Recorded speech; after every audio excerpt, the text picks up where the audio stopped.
Welcome to Weird Web Radio, an explorer's guide to hidden worlds of the paranormal and occult, reality-expanding experiences, and the downright weird and bizarre. With your host, Lonnie Scott. We are recording. Hey gang, welcome to another episode of Weird Web Radio. It is really awesome to have you here. Today we are talking to Kelden. Kelden and I have been trying to put this show together for, I'm not going to tell you how long, but sometimes scheduling issues just suck. It's so awesome to have Kelden here. Real quick, in case you haven't heard about Kelden, Kelden's been has been practicing traditional witchcraft for more than a decade. His writing has appeared in The Witch's Altar, The New Aradia, A Witch's Handbook to Magical Resistance, and a Modern Witches magazine. Kelden is the co-creator of the Traditional Witches deck, and he authors a blog on Patheos Pagan channel called By Athame and Stang. He's also the author of a book called The Crooked Path, which I have on my shelf and find it to be one of the very best on traditional witchcraft. And your new book, Witches Sabbath. Sounds pretty cool. You've got a lot of heavy-hitting reviews on that one, my friend. Kelden, welcome to Weird Web Radio. It's awesome to have you here. Thank you. It's awesome to be here. So, this is season 6 of Weird Web Radio, and I'm doing a little something in this season for first-time guests. If you have listened to previous seasons, you'll know that one thing that I think makes my show unique in the realm of the occult and pagan sort of theme podcast is I also like to get into the paranormal. You used to talk about ghosts at the end of the episode. We've moved the ghosts to the front. Kelden, have you ever experienced a haunting or seen a ghost? Yes. Yes. So, actually, kind of growing up, simultaneously during my childhood, while there was this interest in witches, there was a really heavy interest in ghosts. And there was a long time where growing up, I really was enamored with the idea of growing up and being a paranormal investigator. I mean, working with spirits has always been a really important part of my life. Even as a child, just kind of experiencing spirit contact was pretty standard. In fact, I kind of wanted to experience like the really creepy ghosts, like the kind of standard spooky stuff. But one of the things that we had in our house growing up was this painting of this creepy little girl sitting in a field, and her eyes would follow you. And it was this painting that our grandma brought to our house. And we started making up stories about this little girl and how she was a ghost. And it's almost like she came to life. Like we kind of created this ghost, which I know kind of fits in with, different paranormal theories. So I think she was sort of our own invention, but she became this really kind of beloved, spooky member of our household. And, every now and then you'd hear things or see things, and it was all connected to this painting.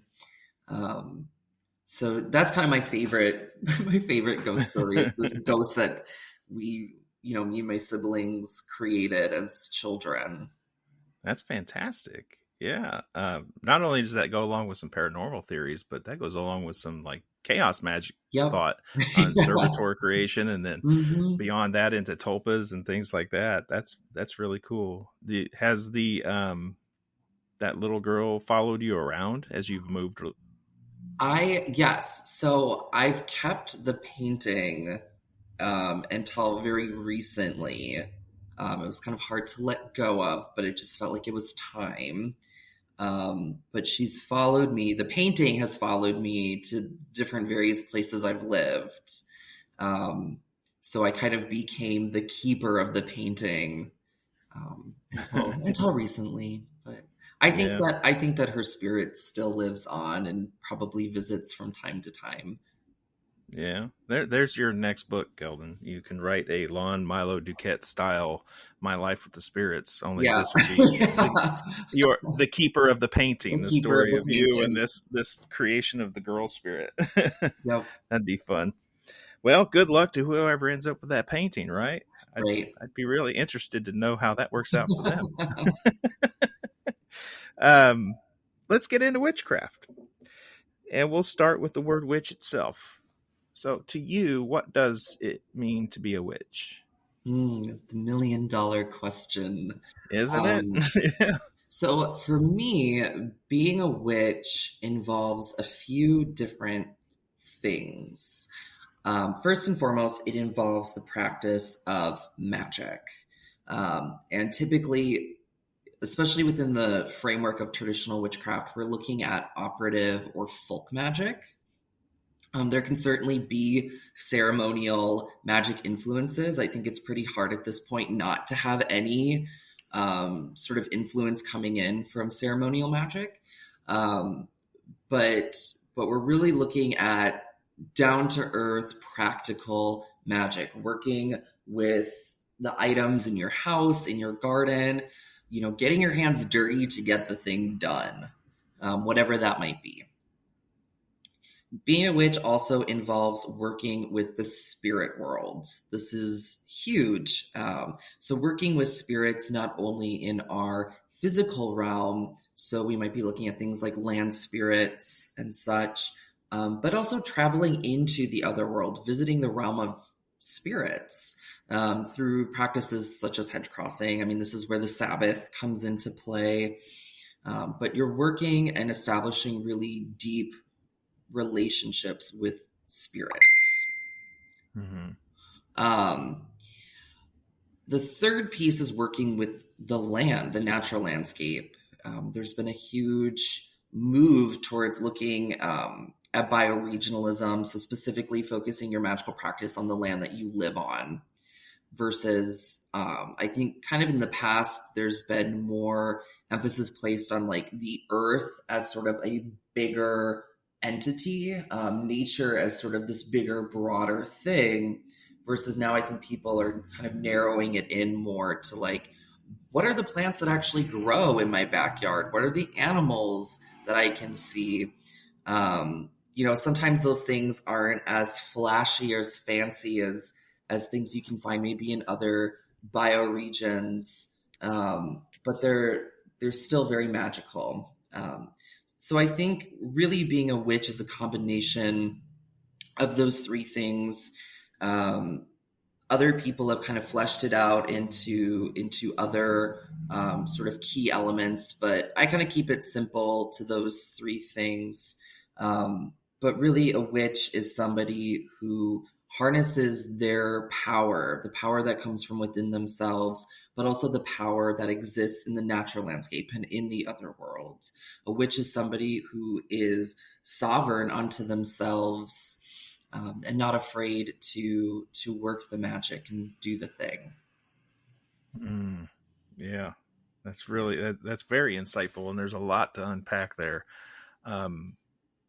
I want to explore a couple things that you said a little deeper, and maybe you really covered it. We'll see. In Thor Mooney's recent book, The Witch's Path, she's got a question in there that says, how is it that your magic is witchcraft rather than being something else? Mm-hmm. And I think about comparing that to prayer and other things. Mm-hmm. So how is it that you, even amongst what you just said, how does that differentiate itself as witchcraft, I guess? Yeah.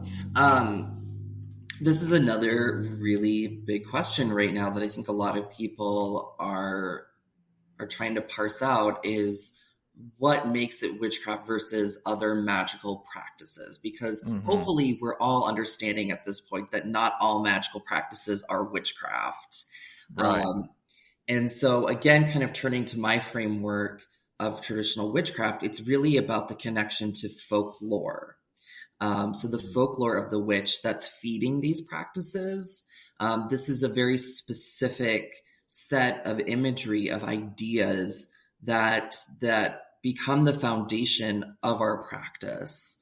It is very specific. It is very rooted in this image of the witch. I think that's what kind of sets it apart from other magical practices that have their own underlying folklore and history. When did you know that you yourself were a witch? I mean, kind of forever. uh, I think that's a very popular answer. And I think that's awesome. Growing up, there was always this fascination with witches, with magic, with ghosts and fairies. I always say that my mom sort of sources it to the fact that I was born just 10 days before Halloween. So there was always just this connection with Halloween as a child. But I was, out of all the sort of kind of spooky Halloween things, I was really attached to the witch. And I think just even from an early age, I felt very different from the people around me. And so there was something that I really connected to with this sort of outsider figure of the witch who really doesn't need somebody to save them, doesn't need somebody to give them power. They have that power and they're not afraid to use it. And I think that's something that I really needed as a child, especially growing up and really kind of feeling alone and also experiencing a lot of bullying as a child. It gave me this sense of power and just ability to be myself and to exist in the world and defy all of that. So really it stemmed from an early age. And then I was probably 11 or 12 when I found Wicca through an internet search. And it was just this really mind-blowing moment because it confirmed to me that like I wasn't alone. There were other people doing this stuff. And I think that itself was just such a pivotal moment in my life. And also just that there was this kind of name for this thing besides witchcraft. And that was a really interesting thing for me to be able to explore, to look into, well, what is Wicca? What does that mean? And it was a really important moment for me as a person. And yeah, it was great. I bet it was. So when we get into witchcraft, and I can tell your witchcraft has a lot to do with magic as well. What was your experience that finally convinces you that magic is real rather than something you're reading about? I mean, I think back then it was that moment of just finding out that there were other people doing this.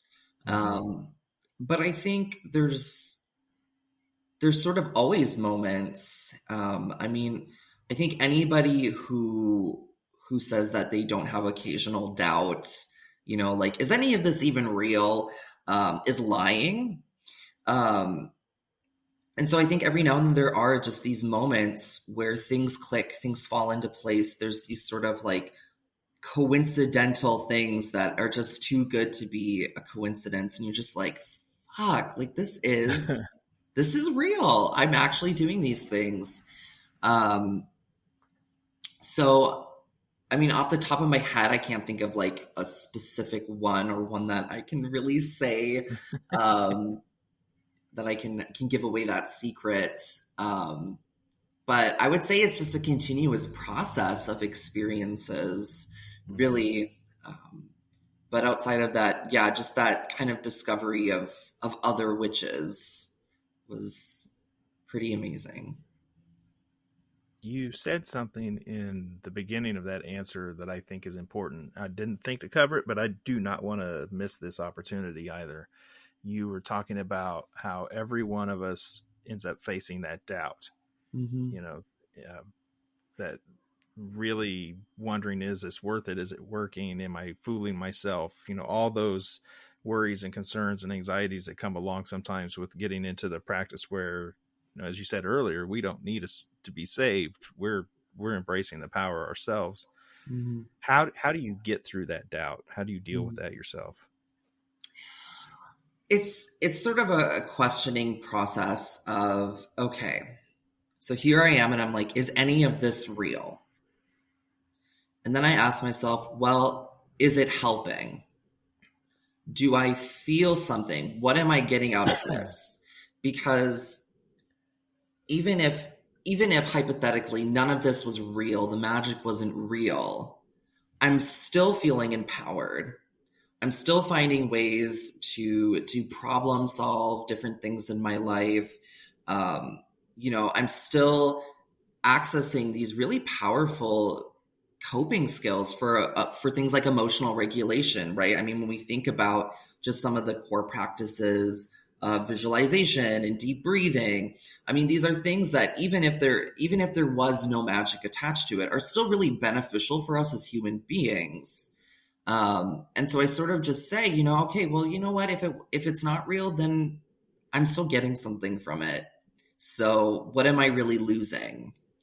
And then I remind myself, well, but you also know it's real because you have, these different experiences. And, I just reaffirm for myself, why am I doing this?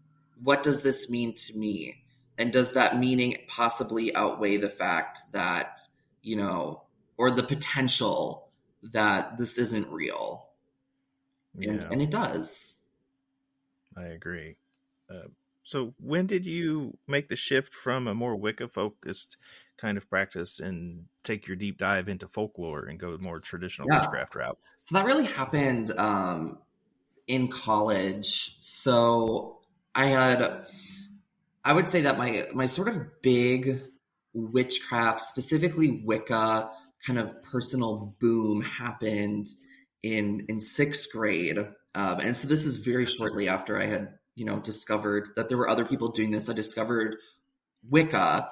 And, I had this amazing connection to it. And then it sort of started to plateau for me. And it was really when I got into college. And I think when you get into college, and I don't think that college is necessary for this, but you start to develop more critical thinking skills.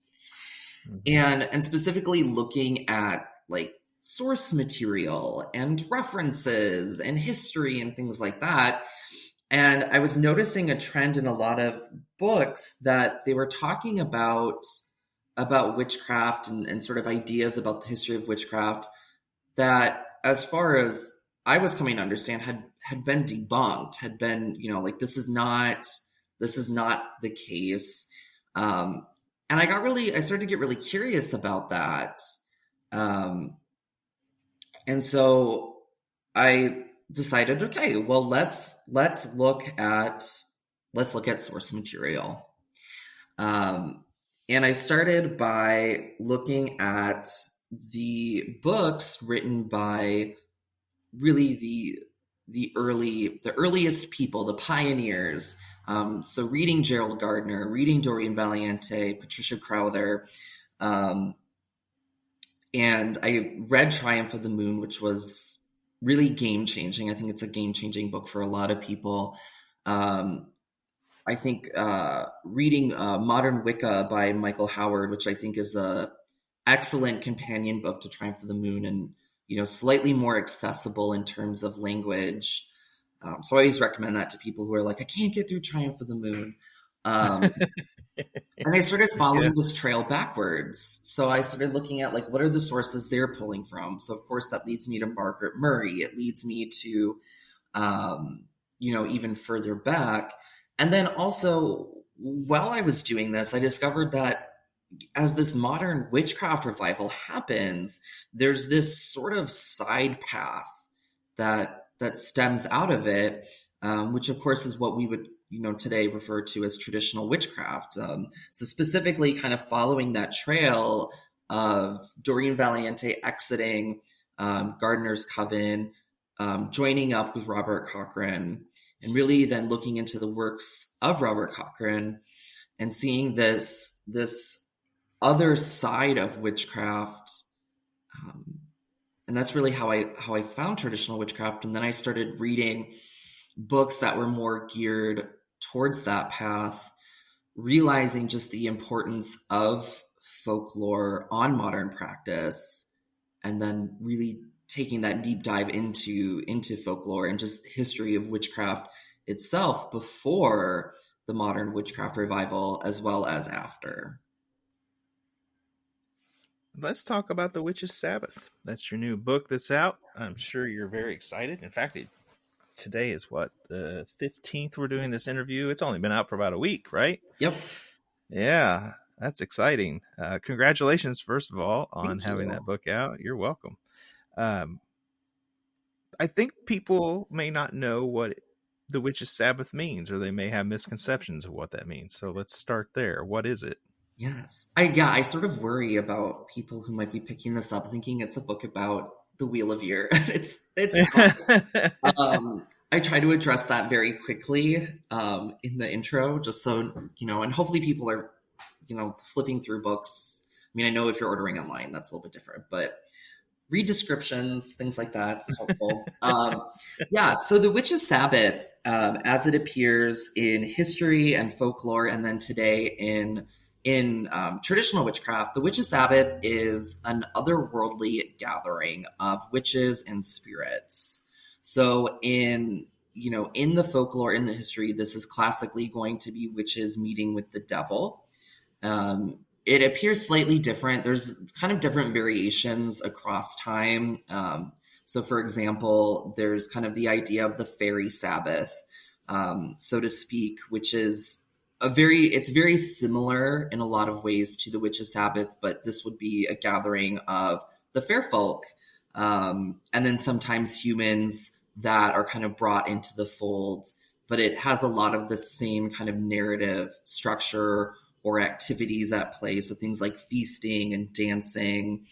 And then its kind of iteration in modern witchcraft, the sort of spirits that are there get a little bit more diverse than kind of in the original sort of folklore, if you will. That's really like the easiest way to find it. Sure. Yeah. So it's an otherworldly gathering of witches. Mm-hmm. I'm sure you stumbled upon this at some point in your research into folklore. When did you experience this gathering yourself, or have you? Yeah. So for me, it's something where it's sort of like a retroactive, where as you learn about something, you're like, oh, that's what that is. Again, working with spirits has always been a really important part of my practice in my life, and journeying into these other realms as well was a pretty standard thing for me. So kind of stumbling into this space where there's these meetings, there's these gatherings, and these things are happening, was not out of the norm. And so then, you read about these things and you're like, oh, well, okay, yeah, great. That's what that is. So the Sabbath is, traveling to the Sabbath is a foundational part of my practice. And it's something that I've experienced in one way or another for quite some time. So how do you know, I guess, that you're actually going there and it's not your imagination? How do you make that discernment? Well, what's the difference? That's fair enough. I just know that is a common thing that I get from listeners. They're like a common concern, and I can tell it's often from people who are probably just delving into the craft in some way, and they have this nervous sort of hesitation about their own experiences. Yep. And they don't know if they're really having them or not. I think a large part of that comes out of just our comparison, and also the fact that I don't think we can ever really truly know someone else's experience. I also think it comes out of having way overblown expectations about what these things are like in terms of, for example, so like spirit flight or hedge crossing, or even, things like astral projection, I think a lot of times we're thinking about it as this very vivid, very visceral, like disconnect between body and spirit.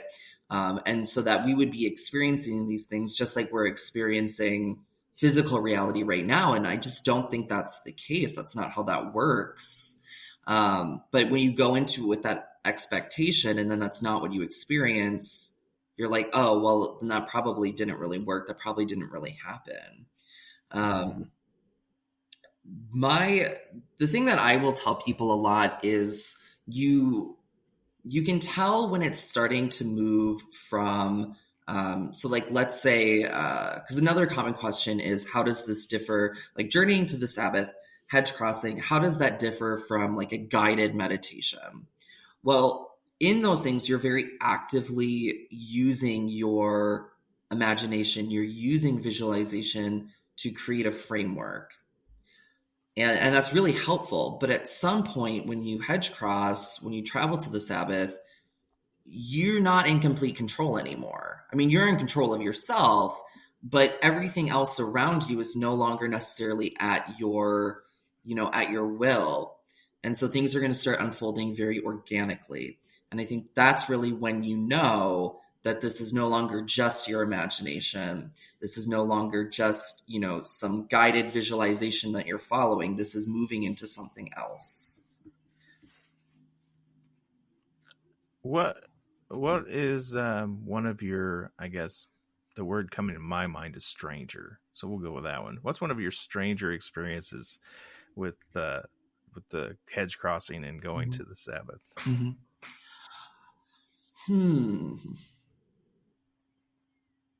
I think stranger, I would say either sort of times where I've been called there versus just going.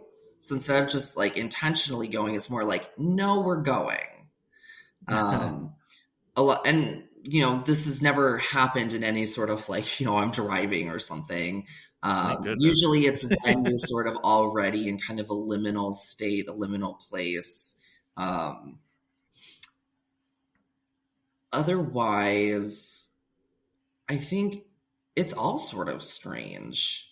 I mean, it depends, and it comes in different ways at different times. And so sometimes you go and there's sort of a straightforward kind of flow to everything. Or sometimes you go and there's sort of a specific thing that's happening. But then other times it's like this cacophony of wildness, where really what you're experiencing is just, or at least for me, what I'm experiencing is a lot of kind of flashing, moving colors and sensations. And it's more like everything sort of coming together in this wild dance and then coming back apart. So I think in terms of strangeness, it just depends on the day. The other thing too that I would say sort of maybe falls under strange is time. Time is very different. So going to the Sabbath, you're there, you're doing these things, you come back and maybe it's only been 5 or 10 minutes. But it feels like it's been a lot longer. It's been, you've done a lot of things. Mm-hmm. Yeah, time can be very tricky when you're in any kind of trance work. That's right. For sure. Mm-hmm. Yep. When you sat down to write the Witches Sabbath and you were putting together the folklore and weaving your experiences in and out with this book, ultimately, like, what are you hoping to achieve by sharing all that information? What was the goal and the mission? One of my biggest goals in writing the Witches Sabbath was to kind of create a bridge between academia and modern practitioners. So a lot of discussions about the Witches Sabbath in terms of history and folklore is often kind of relegated to the realm of academia. So you're only going to find this information in academic texts that one, are usually very expensive. Two, use a lot of inaccessible language. So a lot of people have difficulty reading these texts because they're kind of dry and boring, or they're using a lot of kind of academic language that doesn't necessarily translate very well. And they're also books that aren't being written by actual practitioners. So I wanted to bring this really awesome, beautiful, fascinating history out of that space and bring it back into the space of modern practitioners, so that it is more accessible, that people can learn about this thing that is really pivotal in our history, in our folkloric heritage as witches. So that was really the biggest goal for me in writing this. It's also just not something I see talked about a whole lot or in any depth. I mean, there have been some books written by practitioners. There's a lot more coming out now, which is really awesome to see. So we just wanted something that was a little bit more comprehensive, and also something that demonstrates just the importance of our witchcraft history. Yeah, I like that. When you're researching folklore, I do some of this in myself. We have to search through a lot of surviving literature and things in heathenry and to piece out like what is relevant to our practice today, what actually works, what makes sense, what reads more like fiction or hearsay or propaganda even. So how do you make those kinds of choices in your research? Mm-hmm. Well, it's really hard for me to not want to include everything, because I'm like, well, everything's important. One of the sort of biggest things that I kind of get from people a lot is like, well, how can you possibly use witch trial confessions or trial transcripts to, inform any part of your practice, because none of that stuff actually happened. And so I think definitely through some people's eyes, like none of it is useful or beneficial. And I'm really on the other side of that, because I think whether or not those things actually happened, and they likely didn't, is that a lot of that material contains this folklore, continuations of folklore, sort of rebranded folklore, and it all ends up feeding into our modern practice, whether we realize it or not. I mean, we can see this historical chain, from early kind of iterations of the witch cult hypothesis, which then fed into people like Gerald Gardner, and then that feeds into our modern practice. So when I'm doing research and trying to find, what is useful, what is beneficial, I really just get anything that I can get a hold of and sift through it. And I kind of look at all of it as potentially being useful. I don't think anything necessarily gets cut, because even things that, maybe are hearsay, or clearly inventions of persecutors or interrogators, or things that, you can kind of see through the thin veil of like what that is. So like, oh, like this was interjected by this interrogator because he's very clearly sexually repressed, and this was a way that he could explore his sexuality. I think all of that is useful because there's context to it. And I'm naturally very curious to know what the context is and why these people are saying these things, and then how those things affected other things. So I don't know if that answers the question.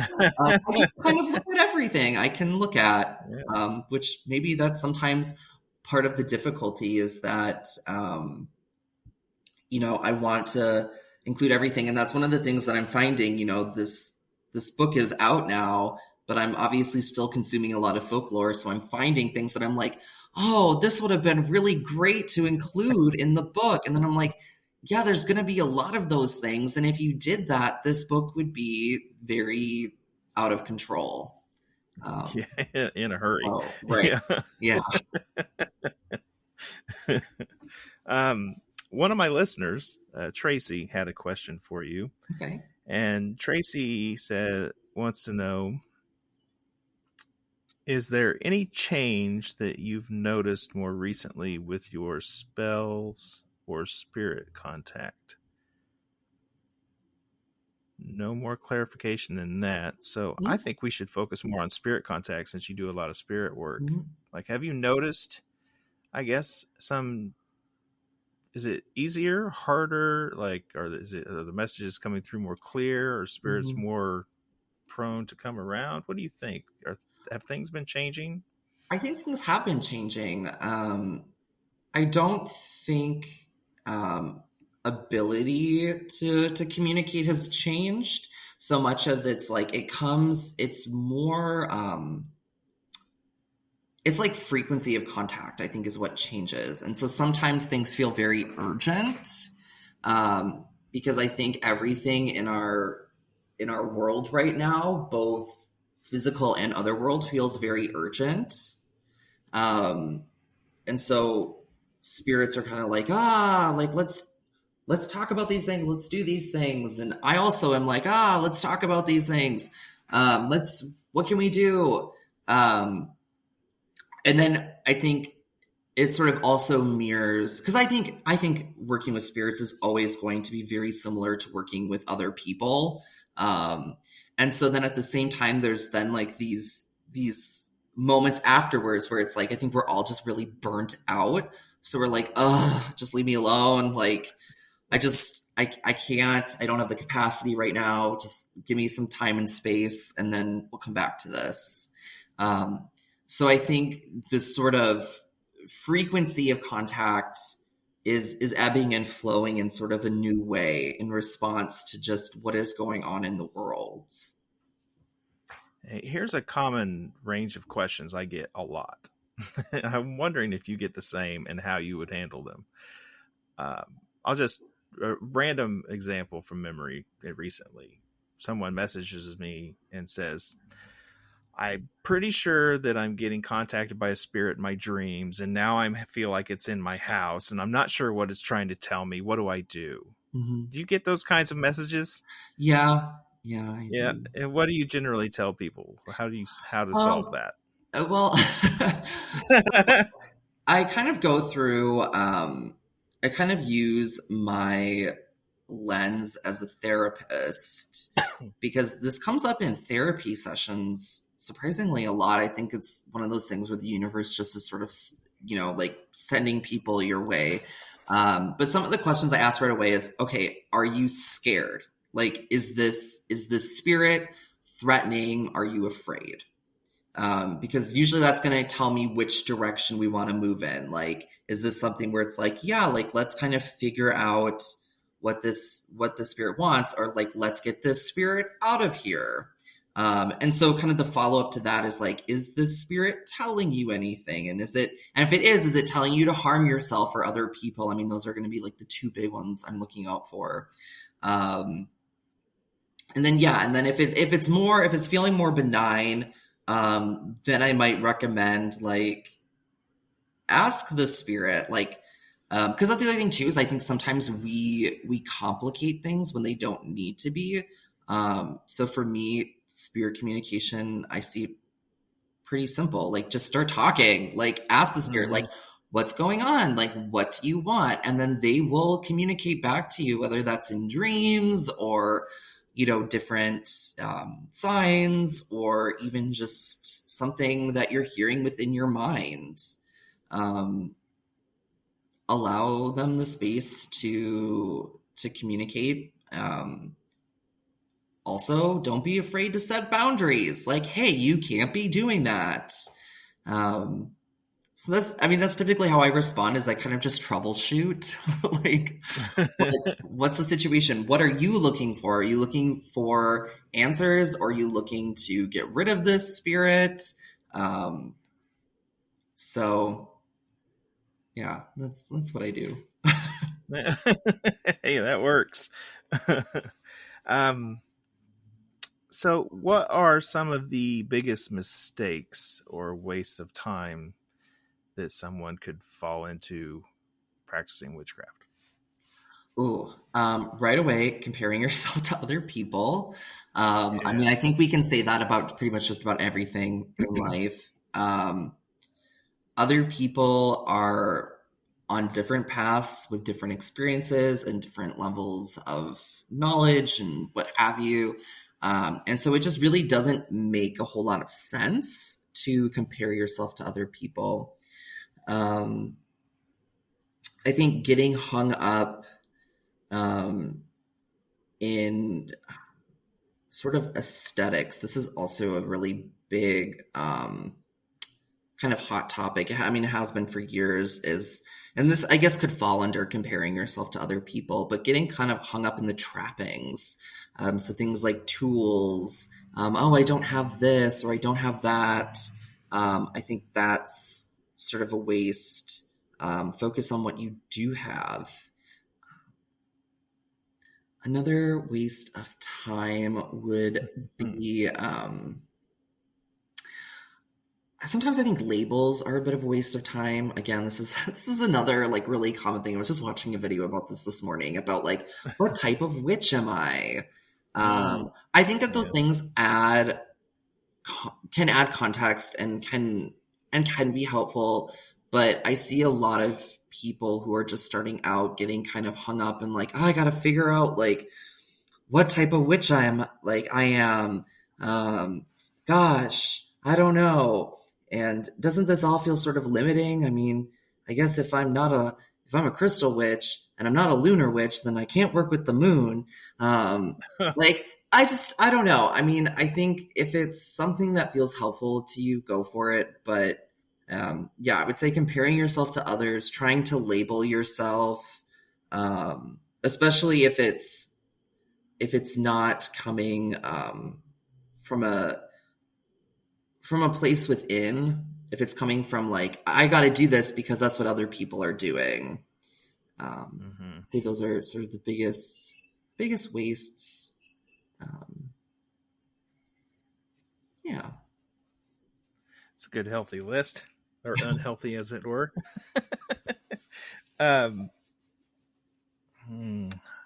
think that feeds into, so what would you tell someone who's wanting to get into witchcraft and they're new, they're trying to figure all this out on their own? Like, what should they be doing then? What resources should they seek out? Well, I'm a huge book lover. So, I mean, right away, my inclination is to tell people to read everything that you can get your hands on. And also when it comes to reading, get out of just the specific like witchcraft section. I mean, find a good beginner book, read those books, but also, read books on folklore. And a lot of times those aren't going to be books you're finding in the kind of new age section of Barnes and Noble. Read fairy tales, read things that are going to inspire your sense of creativity and your imagination. Also, buy yourself a field guide to local flora and fauna and get out there. Start identifying things.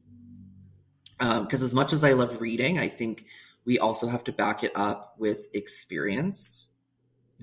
And get yourself a journal and just start journaling. And don't, for the love of God, don't buy yourself some really expensive, nice leather-bound book. Get yourself some cheap spiral-bound notebook that you can beat to hell. Because if you buy that expensive leather book, you're never going to start writing in it. Save that for later.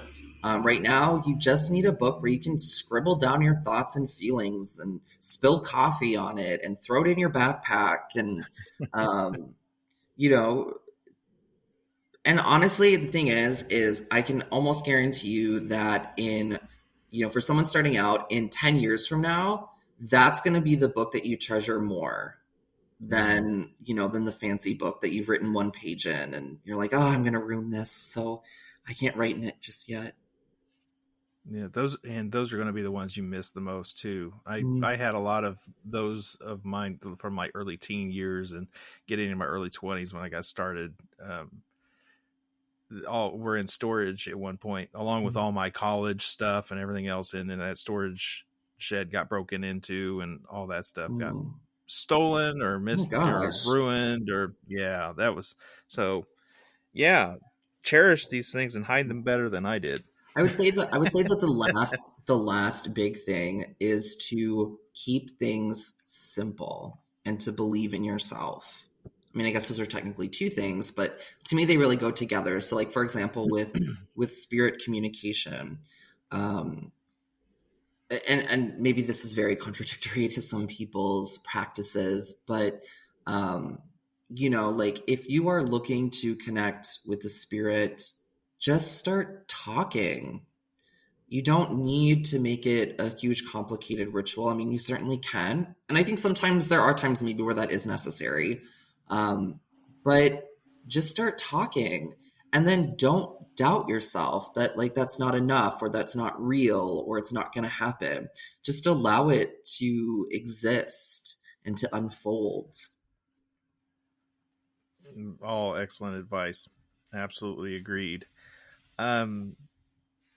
So every place, every town, everywhere you go has its own particular history, local legends, haunted places, local heroes, the weird grave, those kinds of things. So some places you've lived and actually been part of the community. What's one of those places that really sticks out in your mind that you really love? One of my favorite kind of local spots from a past place I lived was called the Devil's Punch Bowl. And which there's many places that have that name. And I talk about that in the Crooked Path about how, kind of the folklore behind all these places that, it's called the Devil's Punch Bowl or the Devil's Kettle. And really the idea that the devils kind of shaped the natural landscape. But this was a really cool area that has a lot of lore attached to it regarding fair folk, specifically that when you go there, you need to bring them offerings of Skittles, specifically Skittles.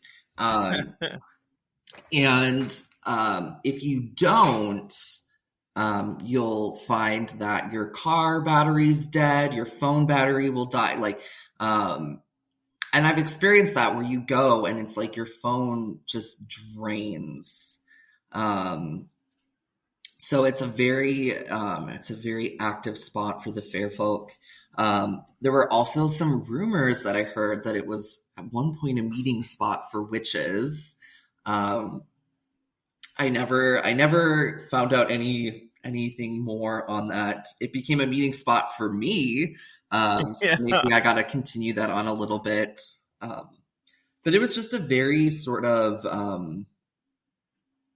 haunted in many senses of the word spot. Not necessarily in any way that was sort of threatening. It was a little bit eerie, but I really liked that. And one of my favorite things actually to do would be to go there and kind of climb up into the rocks, and I would read books aloud to the spirits as sort of an offering to them. And that was always fun. So that was probably one of my favorite local spots. We also, too, where I currently live, which is the town that I grew up in, we're right on the St. Croix River. And it's the spirit of that river is very, very intense. And unfortunately, we have a lot of people who drown in the river. And so since I've moved back home, and actually the river's literally in behind where I live. So I'm right next to it now. So kind of engaging with that river and that spirit, and kind of working to make peace with it and be in tune with it. And I'm sure that as I do that, I'll discover a lot of sort of, additional folklore pieces. We also have, this is not necessarily like a witchcraft or spirit related, although it's probably super haunted. We have like this weird tunnel system under our town too. That's like, it's sort of like local folklore. Like we talk about it a lot as like this like spooky, sort of thing. And I know people who have gone through the tunnels. I personally haven't. I think about it a lot, but nobody ever wants to go with me, and I don't know if I want to go in there alone. So, oh yeah, I'd go. I'd definitely go. I think we make up stories about the tunnel and whatnot. So, yeah, we've got old mines underneath the town where I live, and there's a ton of just local stories about those tunnels that are down there. Everything from the most insane, like dragons live down there, to like every third miner that went into them back in the day died of some mysterious disease. Yeah. Did you know that? Yeah. So, no, I totally get that. It's always fun to have those things locally. The Traditional Witches deck is sold out. That is why, and when is it going to be available again? The Traditional Witches deck has sort of become its own like mythological being at this point. Unfortunately, I don't know if there will ever be another printing of it. This is probably one of the common questions I get. So I don't think it's out of the realm of possibility. My sort of hope is if we do it again, would be maybe to even like have like a sort of expansion pack with like new cards just to kind of revive it. But that was a lot of fun to create. So that was me and then my friend Maggie of Witch and Moon. She did all of the fantastic art for it. And I wrote the companion book. So hopefully maybe someday. At this point though, I don't know. Wah, wah, wah. I know. Yeah, it's not on my shelves. It's not in my collection. I'm going to have to remedy that one way or another. So if you're out there listening and you have one of those, it's not worth anything. It doesn't mean anything. I'll give you $20. Just contact me. No. Yeah. It's just garbage. You should probably just give it away. That's right. Well, I can, if you would like, arrange a contact with Meredith Graves for you and your cohort in that deck. Meredith has a lot to do with getting projects like this up and running on Kickstarter. Just saying, I don't mind helping lube the wheels a little bit. Okay, I see. Mm-hmm. Purely selfish reasons. All right, Kelden, that is the end of the regular portion of the show. I think this is a good place to stop. So, is there anything that I haven't brought up or that you'd like to talk about in any upcoming projects that you'd like to let folks know about? That here's a good spot to do so. Not that I can think of off the top of my head. There is sort of a project that is in the works that is going to be sort of a departure from the other two books, but will still be very much in the same sort of sphere. So let that be sort of a confusing enigma. But there's I don't have a lot of details to give out just yet. No, that's fair. Yeah. Well, as always, people should just keep track of what's going on in the realm of witchcraft anyway, right? Right. And they'll know about those upcoming projects. Where can people find you and your work? So people can find me primarily on Instagram. My handle is Kelden Mercury. You can also find me on YouTube under the same Kelden Mercury.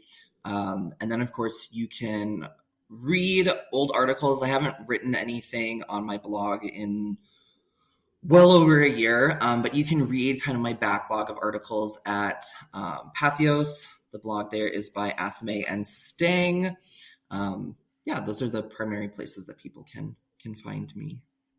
Sounds good. All right, Kelden, thank you again for taking time to be here. Yeah, thank you so much for having me. It's been very awesome. For everyone listening, whether you're new or not, here's how it works. If you want to hear the rest of this conversation, Kelden and I are going to go into a little bit more morbid and curiosity realm of questions. And that happens on the Patreon portion of the show. And if you want to join that, you're going to have to go to weirdwebradio.com, click join the membership, or go to patreon.com/weirdwebradio and become a member. Thank you all for listening. Stay weird out there, my friends. And now it is bonus audio time. Kelden, are you ready? I am so ready. Awesome. First question around here is always the same. What famous person's resting place would you most like to visit? Oh, Do you want to hear how they just answered that question? What famous person's resting place would you most like to visit? That and many others, including what they think about the afterlife, what they may or may not do in cemeteries, what are their traditions, magical practices that have to do with the dead, folklore that surrounds their homes, and so much more, available for only $5. $5 a month. Even if I make more than one episode in a month, it's still just $5 a month at patreon.com/weirdwebradio, or go to weirdwebradio.com and click join the membership. You can find me on Instagram at weirdwebradio. You can find me on Facebook as Weird Web Radio, or come join the new, fun, and exciting Weird Web Radio Facebook group. Thank you again for being here. Stay weird out there, my friends.